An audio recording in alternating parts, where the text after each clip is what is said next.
Good evening students. एक बार please comment करके बता दो बच्चों, क्या मेरी आवाज क्लियर है?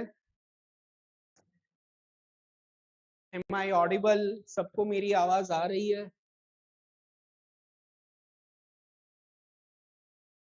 Good evening, good evening, good evening.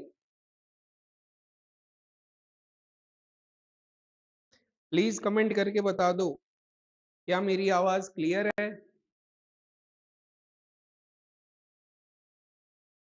Okay चलो, कमेंट्स आ गई है। बेला लाड, यस सर, ओके चलो। आरती सिंधी, ओके बेटा। चलो अपन स्टार्ट करते हैं। आज बेसिकली अपन मोशन इन द प्लेन की बात कर रहे हैं। इसका ऑलरेडी हमने एक लेक्चर कंडक्ट कर लिया है।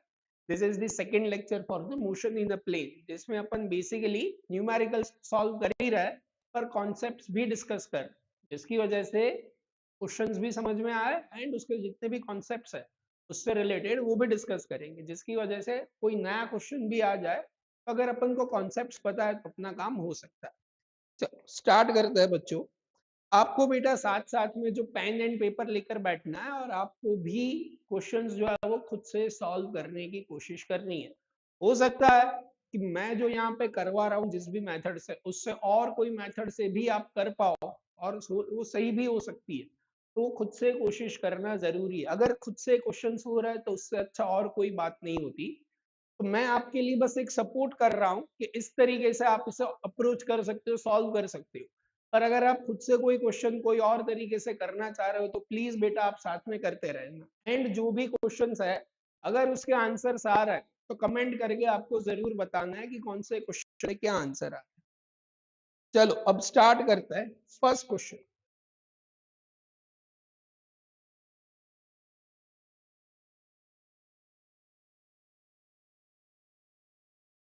देखो बेटा। First question is a man carrying a monkey on his shoulder does cycling smoothly on a circular track of radius 9 meter and completes 120 revolution in 3 minutes. A man is completing 120 resolution लिखा है पर यहाँ पे होना चाहिए revolution in 3 minutes। तो अपन इससे कहते हैं angular velocity omega. 120 revolution in 3 minutes. अब इसे अपन करेंगे 120 डिवाइड बाई 3। रिवॉल्यूशन को रेडियन में कन्वर्ट करने के लिए 2 पाई से मल्टीप्लाई करो। 1 minute is equal to 60 seconds. 0 से 0 कट, 6 टू जा, तो ये हो जाएगा 4 पाई डिवाइड बाई 3 रेडियन पर सेकेंड। ये हमें क्या मिल गया? ओमेगा। हमें तो क्या निकालना है? The magnitude of centripetal acceleration. बेटा सेंट्रीपिटल एक्सेलरेशन की फॉर्मूला होती है omega square into R. What is omega? Omega is 4 pi divide by 3 square into radius of circular track that is 9। तो ये 3 स्क्वायर 9, 9 से 9 cancel, this is 16 pi square. So centripetal acceleration is 16 pi square. आपको भी साथ में questions बेटा solve करने हैं एंड कमेंट में आंसर जरूर बता। नेक्स्ट आगे बढ़ते हैं। Next question, the maximum height reached by projectile 64 metre. जो प्रोजेक्टाइल मोशन है उसकी मैक्सिमम हाइट कितनी है? 64 metre. if initial velocity is half, we have to find the new maximum height of the projectile। बेटा हमें प्रोजेक्टाइल मोशन के बारे में सारी चीजें पता होनी चाहिए। कौन सी चीजें पता होनी चाहिए सर? चलो मैं आपको बताता हूँ।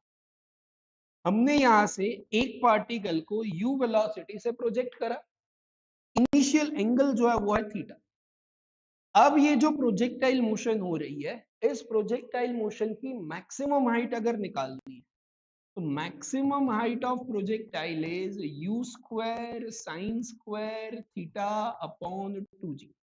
तो ये हमें क्या मिली? Maximum height of a projectile. Range की अगर अपन बात करें तो रेंज होगा u square sine 2 theta divide by G. ये जो वैल्यू है वो रेंज की है। Time of flight, time of flight की इक्वेशन होती है 2u sine theta divide by G. ये बेसिक इक्वेशन आपको याद करना बहुत इंपॉर्टेंट है।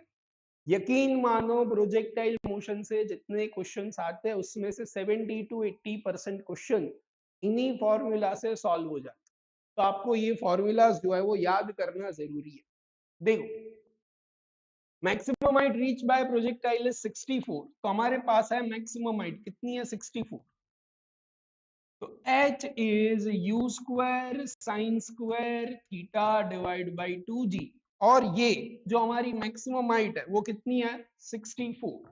हमें कहा है कि new maximum height of the projectile, new maximum height कितनी है अगर हमारी वेलोसिटी जो है वो आधी हो गई।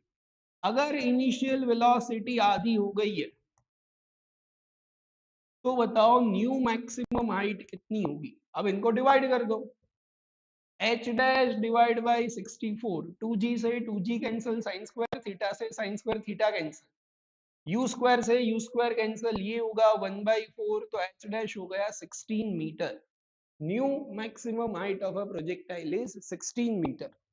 आप लोगों को साथ में हाँ बेला लाड बेटा बहुत सही, डी आंसर तुमने फर्स्ट का आंसर शायद बताया होगा 16 पाई स्क्वायर, सही है।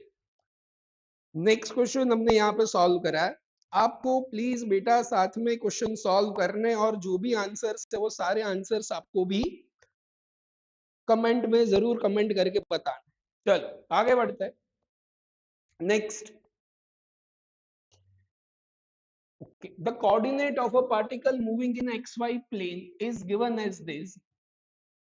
The motion of the particle, ये बेटा 2D, टू डायमेंशनल मोशन की बात कर रहा है। यहाँ पे इन्होंने कहा है कि x coordinate is 2 + 40, y coordinate is 3t + 8t square. This is 2 + 40, 4t, and y is 3t + 8t square. हमें क्या बताना है, मोशन ऑफ द पार्टिकल। ये पार्टिकल जो है इसकी मोशन के बारे में हमें कमेंट करना है। क्या ये यूनिफॉर्मली एक्सेलरेटेड मोशन है अलोंग अ पैराबोलिक पाथ, क्या ये स्ट्रेट लाइन में मूव कर रहा है, क्या ये uniformly accelerated motion along a straight line, या फिर नॉन यूनिफॉर्मली एक्सेलरेटेड मोशन। अब ये ऑप्शन देख के मुझे ये तो समझ में आ गया कि मैं एक्सेलरेशन के ऊपर कुछ ना कुछ कमेंट करना है। एक्सेलरेशन पे कैसे कमेंट करें, ये जो दिया है वो क्या दिया है, पोजीशन। अब इसका एक बार डिफरेंशिएशन करने पे हमें क्या मिलेगी, वेलोसिटी। 2t, 2 का डिफरेंशिएशन होगा 0, 4t का डिफरेंशिएशन 4, तो x की वेलोसिटी जो होगी वो होगी 4 मीटर पर सेकेंड। तो ये हमें क्या मिल गई, x डायरेक्शन की वेलोसिटी। अब इसका एक और बार डिफरेंशिएशन कर रहा हूं, x में जो वेलोसिटी मिले इसका एक और बार डिफरेंशिएशन करने में क्या मिलेगा, x का एक्सेलरेशन। अब ये 4 जो है वो है कांस्टेंट, कांस्टेंट का डिफरेंशिएशन क्या होगा, 0। एक और बार डिफरेंशिएशन करने पर एक्सेलरेशन में x में क्या मिल गया, 0। उसी तरीके से y की बात करते हैं, y में एक बार डिफरेंशिएशन करने पर y की वेलोसिटी मिलेगी। अब बताओ चलो 3t का डिफरेंशिएशन क्या होगा, तो 3t का डिफरेंशिएशन होगा 3, 8t स्क्वायर का डिफरेंशिएशन होगा 16t। वेलोसिटी का एक और बार डिफरेंशिएशन करने पे मिलेगा एक्सेलरेशन, 3 का एक्सेलरेशन सॉरी 3 का डिफरेंशिएशन होगा 0, 16t का डिफरेंशिएशन हुआ 16। So acceleration in y direction that is 16 metre per second square. x का एक्सेलरेशन जो है वो है 0, y का एक्सेलरेशन मिला 16, मतलब ये कांस्टेंट एक्सेलरेशन से मोशन हो रही है। तो जो हमारे आंसर्स है उसमें uniform accelerated motion, uniformly accelerated motion है। तो या तो ए हो सकता है या तो सी हो सकता है। अब हमें ये डिसाइड करना है कि पाथ पैराबोलिक है या स्ट्रेट लाइन। अब वो कैसे डिसाइड करें, चलो ये भी डिसाइड करता है। यहां से देखो x + 2, x = 2 + 40, तो यहां से हम ये लिख सकते हैं कि x - 2 divide by 4 is equal to t। t की जो ये वैल्यू है वो अपन इस इक्वेशन में पुट करते हैं y के, तो क्या होगा देखो, y is equal to 3 into x minus 2 by 4 plus 8 into t square, that is x minus 2 by x minus 2 divide by 4 whole square. तो ये जो रिलेशन मिला है बच्चों, ये y की पावर 1, x की पावर 1 और यहाँ पे है x की पावर 2। दिस मीन्स दैट ये this equation is a quadratic equation. अगर ये क्वाड्रेटिक इक्वेशन है, हमें पता है जो शेप होगा वो क्या होना चाहिए, पैराबोला। तो ये जो होगा इसका ग्राफ पैराबोला होगा एंड एक्सेलरेशन जो है वो कांस्टेंट है। That means a uniformly accelerated having a motion along a parabolic path. अगर सबको ये क्वेश्चंस क्लियर हो रहा है तो बेटा प्लीज कमेंट करके बताना। अगर कोई नई चीज सीखने को मिल रही है तो नोट डाउन कर लो, इस तरीके से भी चीजें सॉल्व करी जा सकती है, कोई नए तरीके से अपन को सीखने को मिलेगा। एंड आपको ये कंपलसरी ध्यान रखना है कि अगर कोई फॉर्मूला आपको याद नहीं है और आपके सारे फॉर्मूला यहाँ पे रिवाइज हो रहे या फिर रिकॉल हो रहे, तो वो सारी चीजें नोट डाउन करते जाओ। जितनी चीजें नोट डाउन करोगे, जितनी चीजें रिवाइज करोगे, उतना ज्यादा फायदा होगा। आगे बढ़ते, uniformly accelerated and parabola. Next देखो, नेक्स्ट क्वेश्चन क्या दिया हुआ है। बहुत बढ़िया बेटा, बेला लाड तुम जैसे कर रही हो बेटा वैसे ही अगर करते रहोगे, पूरे सेशन के एंड में पूरा 2D जो है वो क्लियर हो जाए। इस चैप्टर की टेंशन तुम्हें बिल्कुल नहीं रहेगी। चलो, a particle is moving in a circle of a radius r. Particle is moving in a circle of a radius r with uniform speed takes t time to complete a one revolution. एक revolution complete करने में कितना time लगा, t time. Okay, सही है। If this particle is projected with the same speed at an angle theta to the horizontal, अब इसी को अपन क्या कर रहे हैं, उतनी ही वेलोसिटी से हॉरिजॉन्टल के साथ थीटा एंगल पे प्रोजेक्ट कर रहे हैं। Maximum height attained by it is equal to 4r। तो अब जो मैक्सिमम हाइट मिल रही है वो किसके इक्वल है, 4r के इक्वल है। Angle of projection theta is given by, तो फिर एंगल ऑफ प्रोजेक्शन थीटा कितना होगा ये निकाल। तो यहाँ पे दो तरीके की अलग अलग मोशन की बात हो रही है, तो अपन दोनों को डिस्कस करें। देखो, सबसे पहले क्या दिया हुआ है, a particle is moving in a circle of a radius r। बहुत बढ़िया, तो मैंने यहाँ पे एक सर्कल बनाया जिसकी रेडियस कितनी है, r के जितनी, और इन्होंने कहा है कि एक रिवॉल्यूशन कंप्लीट करने में कितना टाइम लगा, t। और ध्यान रखना, और इन्होंने सबसे इंपॉर्टेंट बात ये कही है कि जो स्पीड है वो कैसी है, यूनिफॉर्म। यूनिफॉर्म स्पीड का मतलब है ये कांस्टेंट स्पीड से सर्कल में मूव कर। ओके सर, अब क्या करें आगे। तो यहां से ये पार्टिकल v स्पीड से एक सर्कल कंप्लीट कर रहा है, तो speed is equal to distance divide by time. तो टाइम को अपन लिख सकते हैं 2πr डिवाइड बाई वेलोसिटी। तो हमें ये निकालना है, particle is projected with same speed at a same angle theta. तो स्पीड जो है वो इतनी है 2πr अपॉन टी, और थीटा एंगल पे प्रोजेक्ट करा है, मैक्सिमम हाइट अटेन्ड। अब हमें ये पता है during a projectile motion maximum height is u square sine square theta upon 2g। u की जगह पे क्या पुट करेंगे, वेलोसिटी 2πr अपॉन t। तो ये हो गई 2πr upon t whole square into theta. तो थीटा जो है वो हमारा sine square theta upon 2g and maximum height is equal to 4r।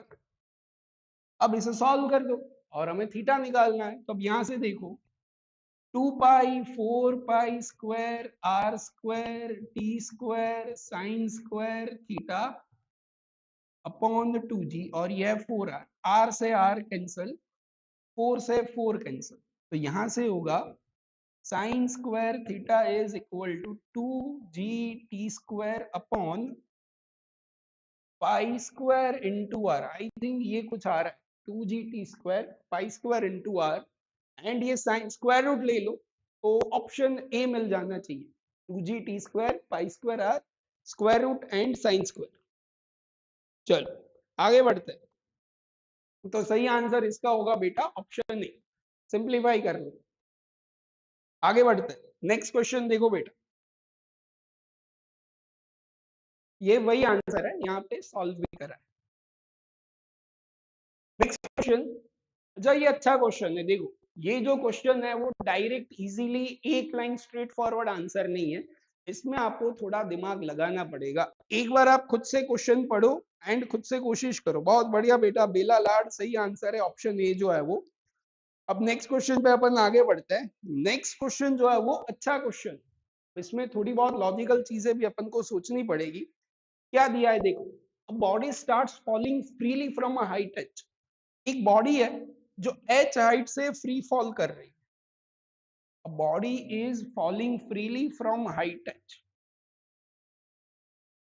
और it hits at inclined plane which is at a height small H. तो यहाँ पे एक इंक्लाइंड प्लेन है जिसकी हाइट कितनी है, स्मॉल एच।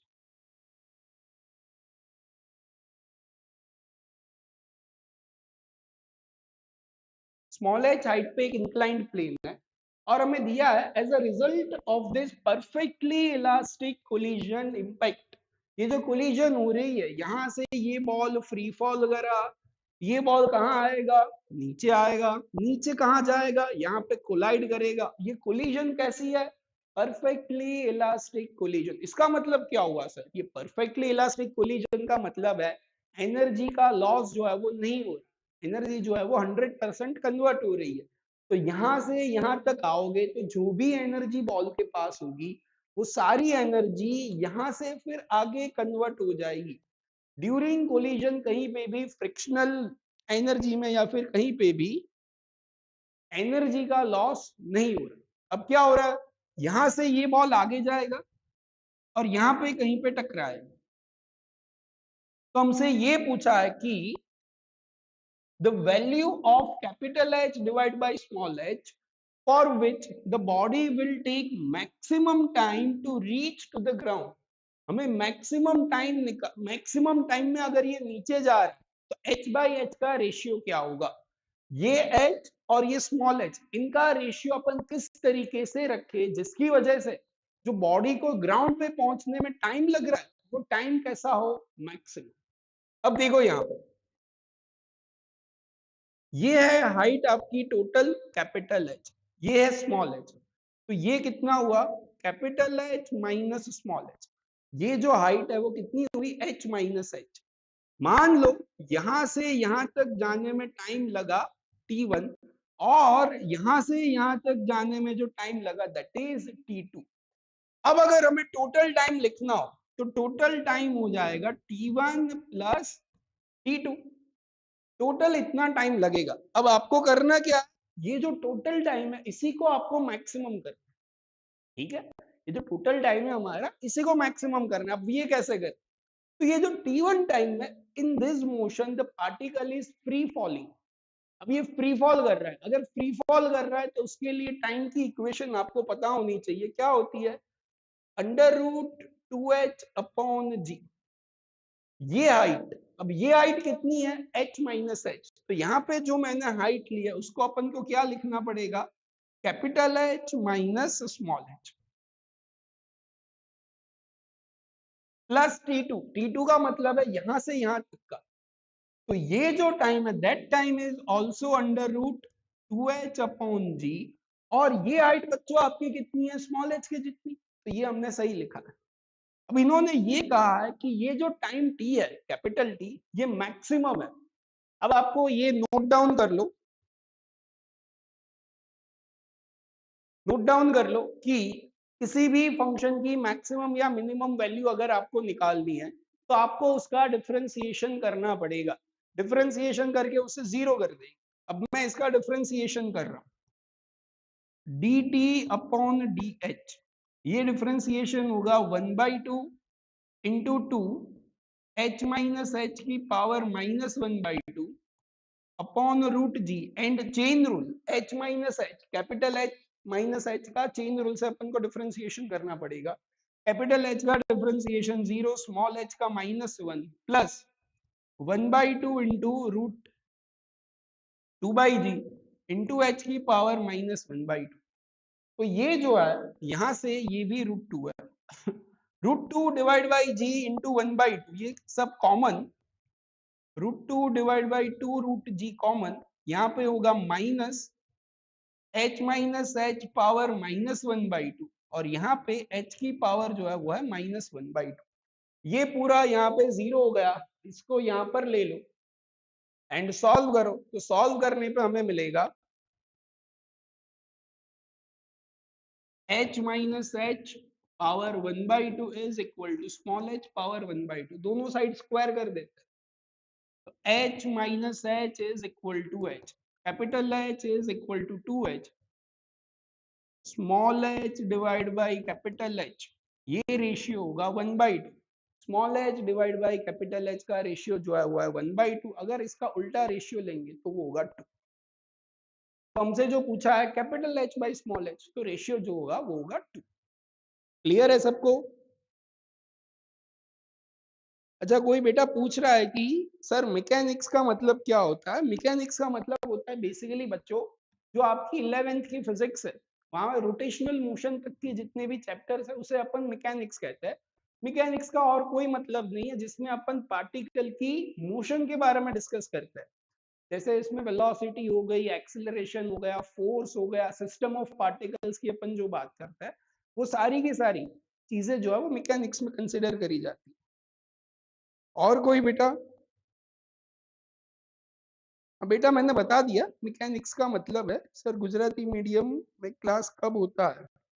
बेटा अपन यहाँ पे जो पढ़ रहे हैं वो इंग्लिश एंड गुजराती दोनों चीजें, मतलब इतनी कोई फिजिक्स में डिफरेंट नहीं होती। आप तो चीजें जो है वो कॉन्सेप्ट्स देखो, सारे फॉर्मूलाज देखते जाओ, सारी चीजें अपने आप हो जाएगी। मैथ्स का राजा बेटा ऑप्टिक्स का मतलब है। अब बेटा अभी अपन ऑप्टिक ये सारी चीजें डिस्कस नहीं कर रहे हैं, जब हम जैसे जैसे चीजें पढ़ते जाएंगे वैसे वैसे करते जाएंगे। ठीक है, चलो आगे बढ़ते हैं।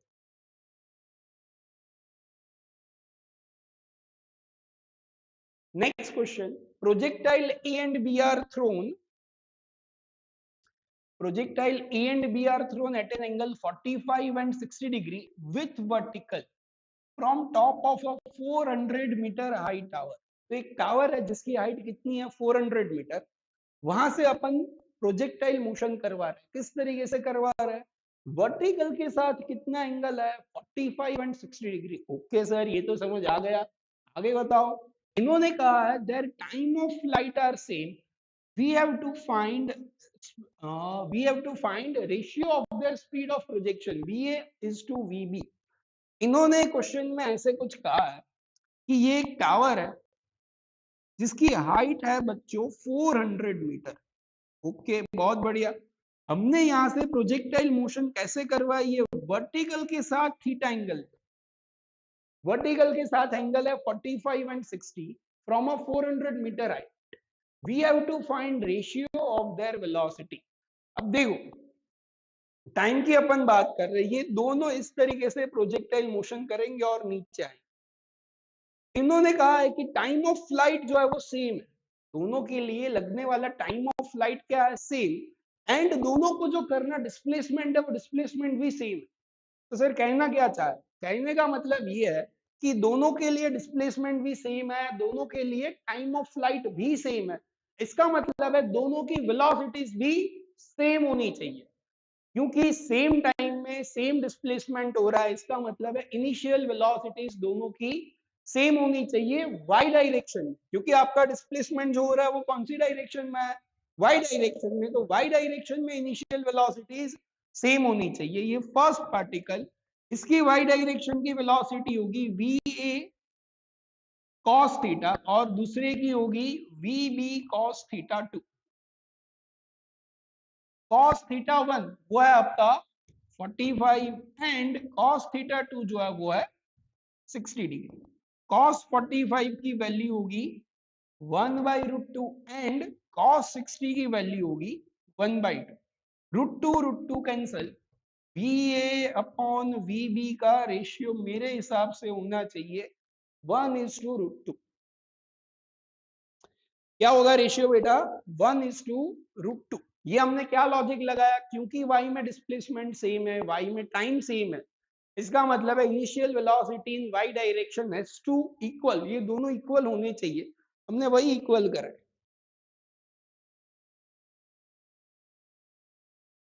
बेलालाट बेटा तुमने 2 आंसर बताया है, वो शायद आगे के क्वेश्चन का होगा। हाँ, रेशियो आगे के क्वेश्चन का रेशियो जो है दैट इज 2, करेक्ट। इसमें ऑप्शन डी बताया, सही है बेटा, बहुत बढ़िया। आगे बढ़ते, हो सकता है मैंने पहले भी बताया था बेटा, हो सकता है आप कोई और तरीके से कर रहे हो और कोई मेथड से कर रहे हो, पर उस मेथड से शायद कोई बेटर मेथड मैं आपको बता दूं, दो चीजें ज्यादा शायद आपको पता चले, तो आपको वही चीजें सीखनी है।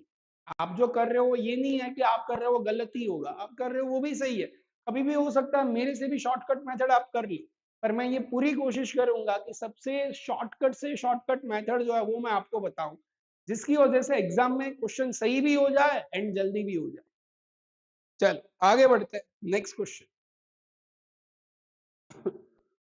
हमें दिया गया है कि a particle of mass m is projected with a velocity u making an angle of 30 degree with a horizontal। एक पार्टिकल को हमने प्रोजेक्ट करा है जिसका मास m है एंड वेलोसिटी u है, जिसका एंगल कितना है 30 degree with the horizontal. A particle is projected at an angle 30 degree with horizontal. Initial velocity of particle is u. We have to find angular momentum of projectile about point of projection when particle is at maximum height h। जब ये particle, मैं पूरा question बता देता हूं, ये इस तरीके से प्रोजेक्टाइल मोशन हुई, जब ये पार्टिकल अपनी मैक्सिमम हाइट पर है तब angular, we have to find angular momentum about initial point, projected point के अबाउट हमें एंगुलर मोमेंटम निकाल। अब सर ये एंगुलर मोमेंटम क्या होता है, बता देता हूं, सारी चीजें बता देता हूं। Angular momentum for a point particle, अगर पॉइंट पार्टिकल है तो उसके लिए एंगुलर मोमेंटम होगा mass into velocity into perpendicular distance. जो वेलोसिटी या फिर मोमेंटम की लाइन ऑफ एक्शन है वहां से आपको परपेंडिकुलर डिस्टेंस लेना है। अब ये क्या होता है सर, वो भी बता देता हूं।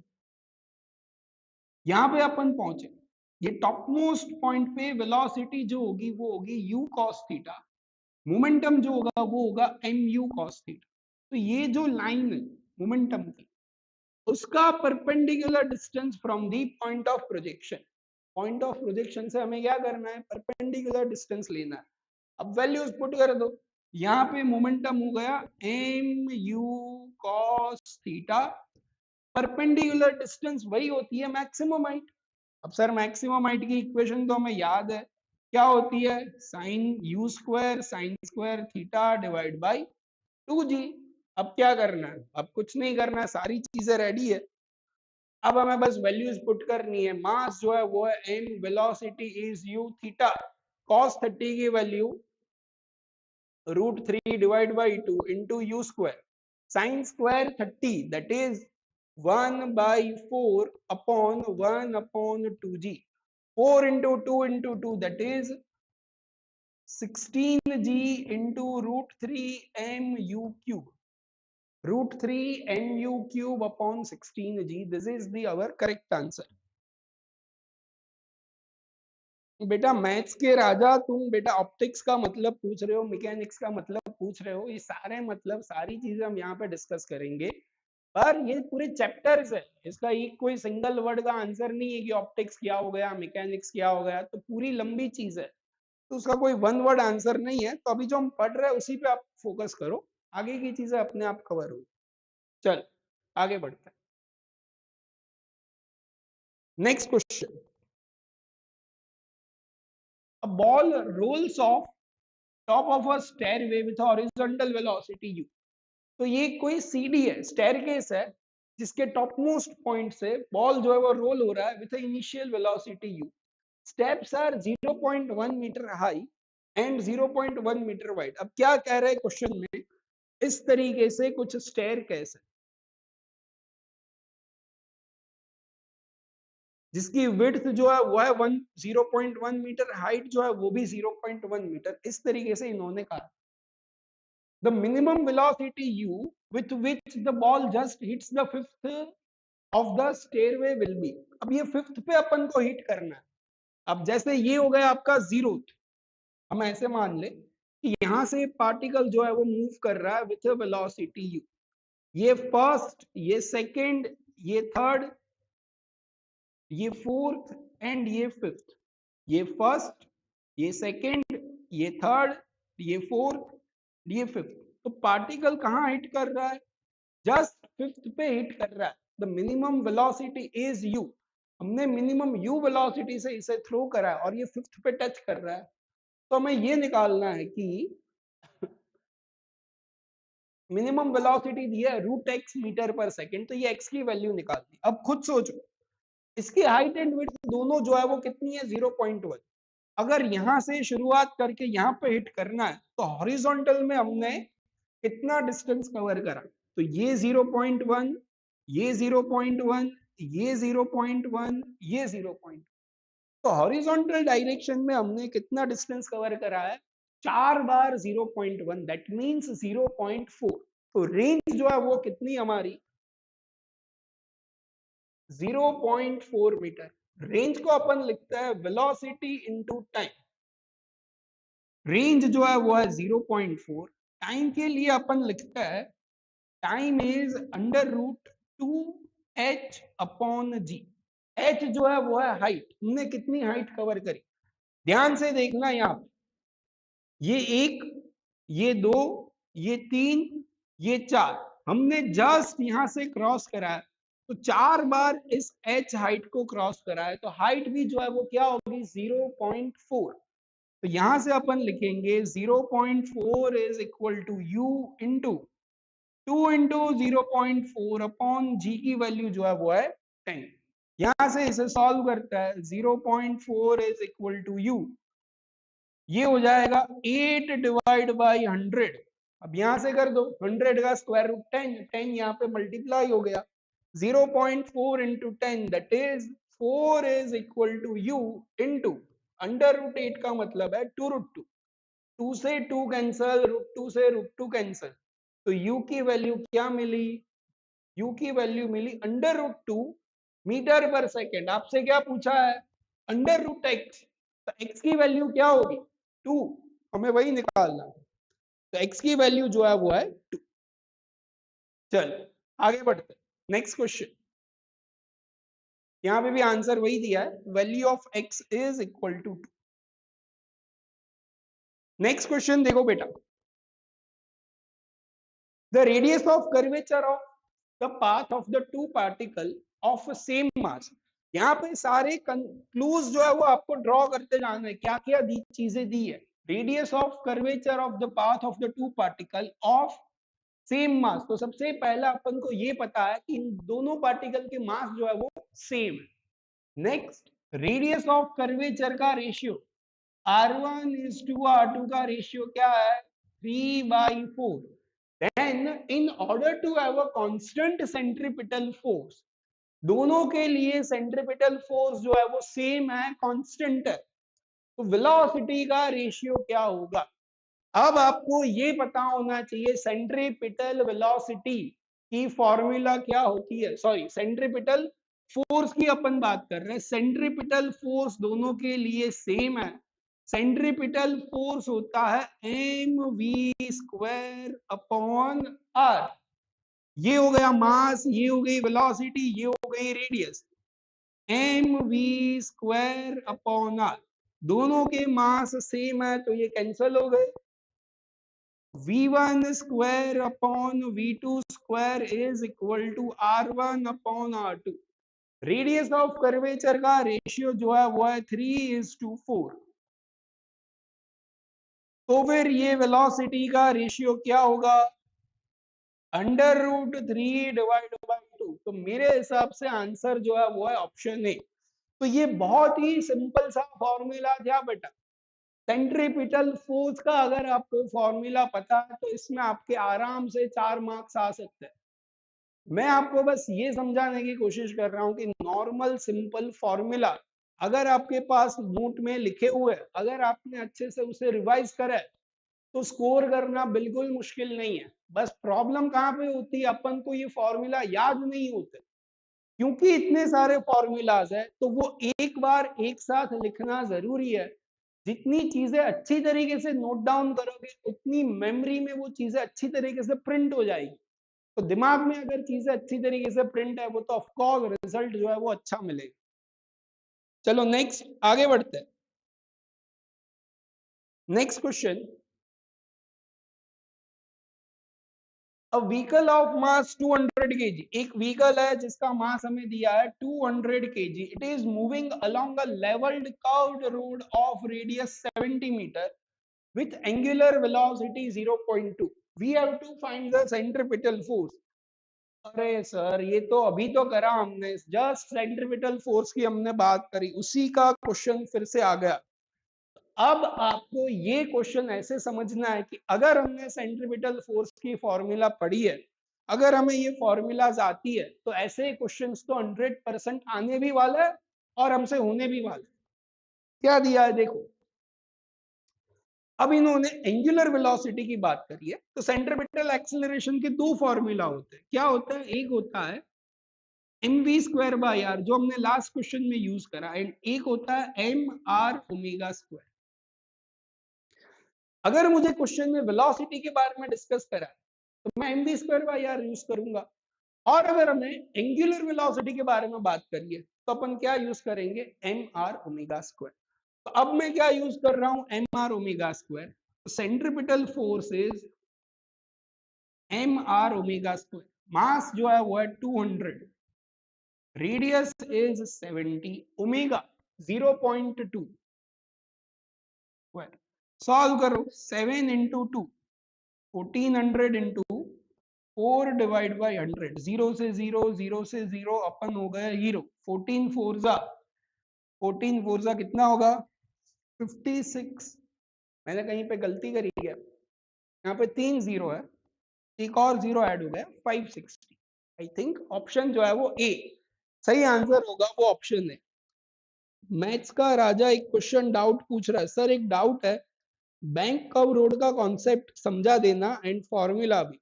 चलो ये अगर पूछ रहे हो डाउट, मैं बता देता हूं क्या दिया इन्होंने। देखो, जैसे एक होता है बैंक रोड और एक होता है सिर्फ कर्वेचर, जैसे इस तरीके से,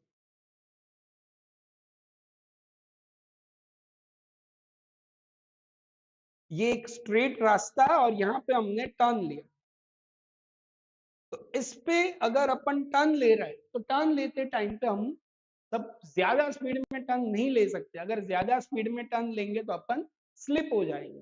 तो हमें क्या करना पड़ेगा, वहां पे जब टर्न ले रहे तब हमारी स्पीड जो है वो डिक्रीज करनी पड़ेगी। इसके लिए हमने इक्वेशन निकाली थी, वो इक्वेशन थी maximum safe speed on a level road. Level road का मतलब है हॉरिजॉन्टल, जो किसी एंगल पे रोड नहीं होता, हॉरिजॉन्टल होता है, उसे अपन कहते हैं लेवल रोड। मैक्सिमम स्पीड होगी इसकी under root mu S R G. Mu S is the coefficient of friction between tyre of a vehicle and road, जो व्हीकल का टायर एंड रोड के बीच में जो कोफिशिएंट ऑफ फ्रिक्शन है उसकी बात कर रहे हैं। आर जो है वो आपकी सर्कुलर ट्रैक की रेडियस ऑफ कर्वेचर, एंड जी जो है वो है एक्सीलरेशन ड्यू टू ग्रेविटी। तो जब अपन टर्न ले रहे हैं तो टर्न लेते टाइम पर मैक्सिमम सेफ स्पीड जो है वो ये है।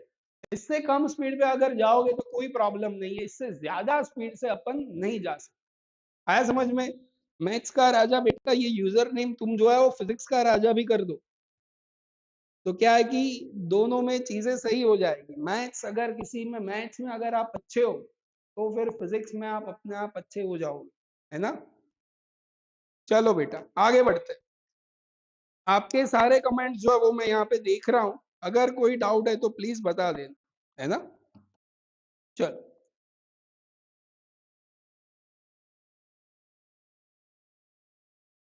बेला लाड ने भी बताया था आंसर 560। बेटा बहुत बढ़िया, तुम सारे क्वेश्चन सही कर रहे हो, बहुत बढ़िया, अच्छी बात। आगे बढ़ते हैं, next question.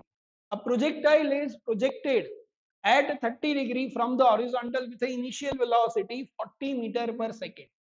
Initial velocity of a projectile is 40 meter per second. Velocity of projectile at t equal to 2 second from the start.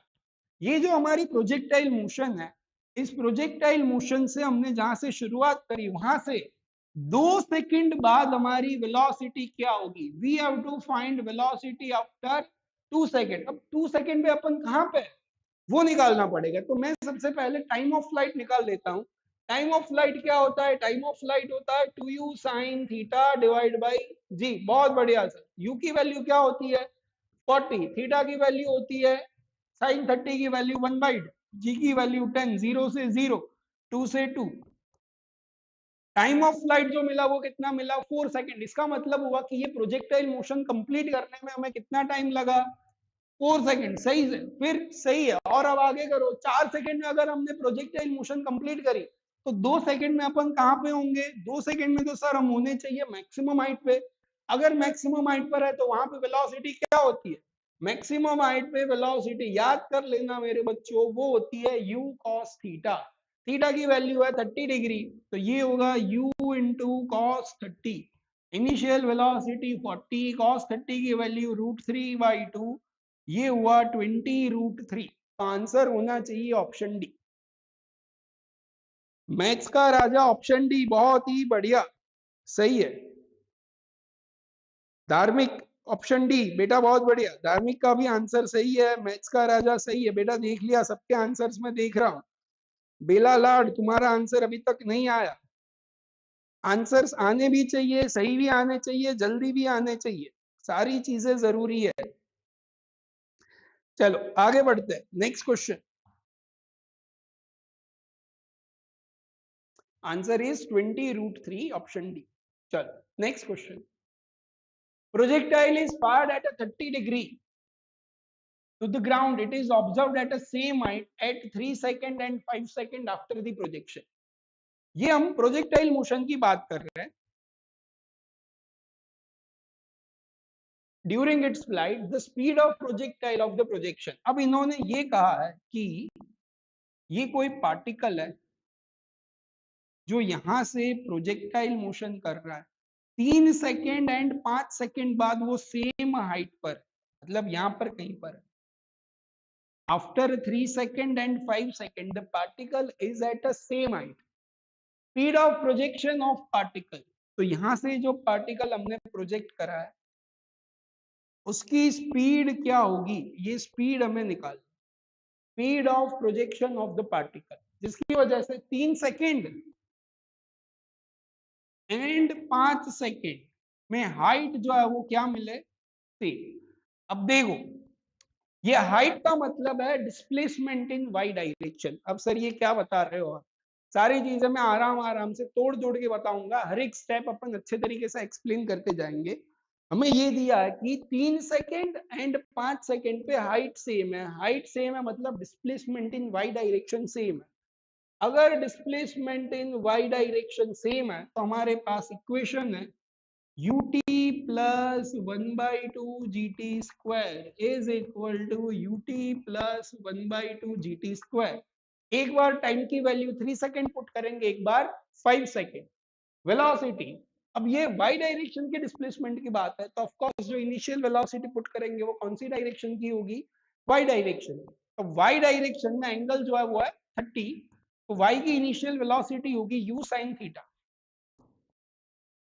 u sin 30 into time 3 minus g की value 10 divide by 2 into 3 square. फिर से u sin 30 into 5 minus g by 2 मतलब 5t square. यहां से ये हो गया u 3u by 2 minus 45, ये हो गया 5u by 2 minus 25 into 5, T की वैल्यू जो है वो है 5। 25 into 5 125, 125 minus 45 80, 5u by 2 minus 3u by 2, 2u by 2, u की वैल्यू जो होगी वो 80 मीटर पर सेकेंड। तो ये अच्छा क्वेश्चन था बेटा। अगर ऐसे क्वेश्चन में जल्दबाजी करोगे, अगर कैलकुलेशन एरर करोगे तो फिर प्रॉब्लम होगी। हाँ धार्मिक, आई थिंक आंसर इज 80। सही है बेटा, correct answer is 80 metre per second. बहुत बढ़िया। चलो नेक्स्ट क्वेश्चन, आगे बढ़ते। Two projectiles are projected at 30 degree and 60 degree with the horizontal with same speed। यहाँ पे स्पीड जो है वो दोनों पार्टिकल की कैसी है? Same. The ratio of maximum height attained by the two projectile, तो दोनों प्रोजेक्टाइल की मैक्सिमम हाइट का रेशियो निकालना है. Ratio of maximum height is u square sine square theta 1 upon 2g upon u2 square sine square theta 2 upon 2g ने 2g को मार दिया. अब u1 स्क्वायर दोनों की हमने सेम स्पीड, जो इनिशियल स्पीड है वो दोनों के लिए सेम है, तो u1 स्क्वायर u2 स्क्वायर ये दोनों सेम है, तो ये कैंसल. साइन थीटा साइन 30 की वैल्यू हो गई 1/4, 1/2 का स्क्वायर 1/4 एंड साइन 60 √3 मतलब 3/4 √3/2 का स्क्वायर दैट मीन्स 3/4. 4 से 4 कैंसल, तो ये हुआ 1:3. सो मैक्सिमम हाइट का रेशियो जो है वो है 1/3. Correct answer is option D. चल आगे बढ़ते हैं. मैथ्स का राजा बता रहे हो आंसर ऑप्शन बी नहीं है बेटा, ऑप्शन डी होना चाहिए. हाँ तुमने खुद ने सही कर दिया, सही है बेटा. जल्दबाजी में अगर सिली मिस्टेक करोगे तो दिक्कत होगी, इसलिए हमें ध्यान रखना है कि अपन कोई सिली मिस्टेक के चक्कर में क्वेश्चन गलत ना दे. आगे बढ़ते हैं.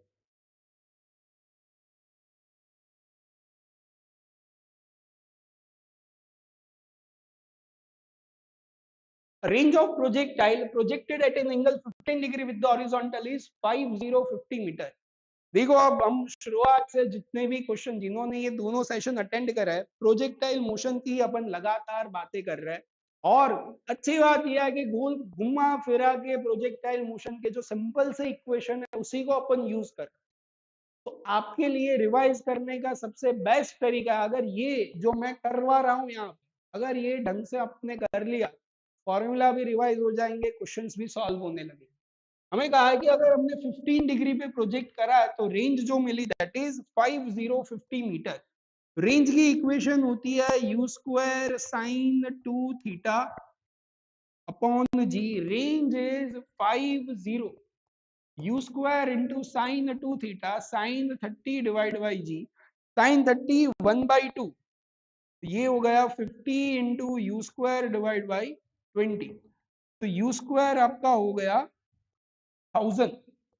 अब हमें ये कहा कि 45 पे हमने प्रोजेक्ट कर. अब आपको ये पता होना चाहिए रेंज मैक्सिमम होती है कहां पे होती है, 45 डिग्री पे. 45 डिग्री पे मैक्सिमम रेंज, मैक्सिमम रेंज क्या होगी, maximum range is U square divide by G. Projectile motion में मैक्सिमम रेंज होती है at an angle 45 degree. 45 degree पे मैक्सिमम रेंज होगी U square by G. U square 1000, G की value 10, zero ने zero को मार दिया, क्या बचा 100 मीटर. सही आंसर इज ऑप्शन ए. चलो नेक्स्ट आंसर जो है वो है हमारा 100 मीटर. आगे बढ़ते हैं. A river is flowing from west to east.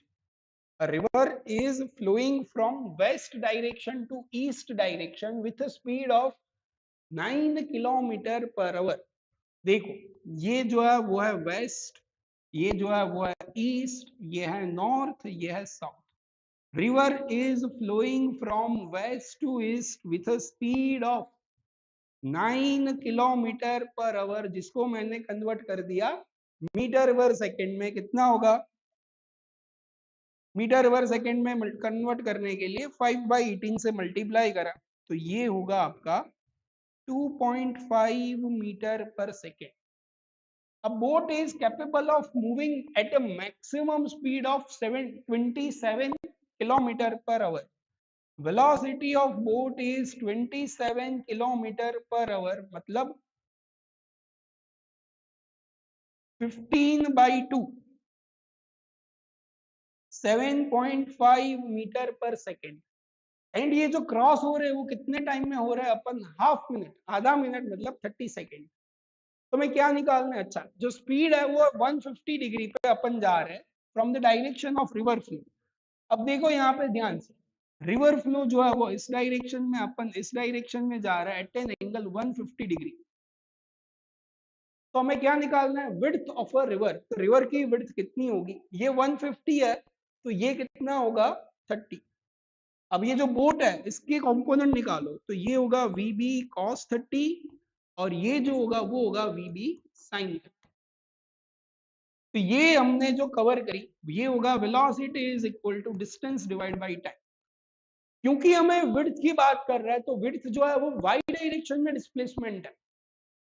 Width जो है वो हमारा वाई डायरेक्शन में डिस्प्लेसमेंट है, तो वेलोसिटी भी कौन सी डायरेक्शन में हमें लेनी पड़ेगी, वाई डायरेक्शन। तो वाई डायरेक्शन की वेलोसिटी जो है वो VB into sine 30 into width of boat upon time जो लगा वो है हाफ अ मिनट, मतलब 30 सेकेंड्स। वेलोसिटी ऑफ बोट कहां पे है, 7.5 इंटू साइन 30 1/2 इंटू 30। अब ये होगा आपका 15/4 इंटू 30।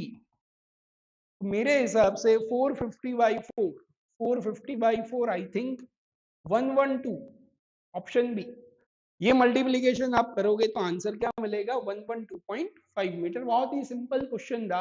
वाई डायरेक्शन में आपको जाना है तो वाई की वेलोसिटी से मतलब है, तो वाई की वेलोसिटी मिल गई, वहां से कैलकुलेशन हमारी कंप्लीट हो गई। चलो आगे बढ़ते हैं।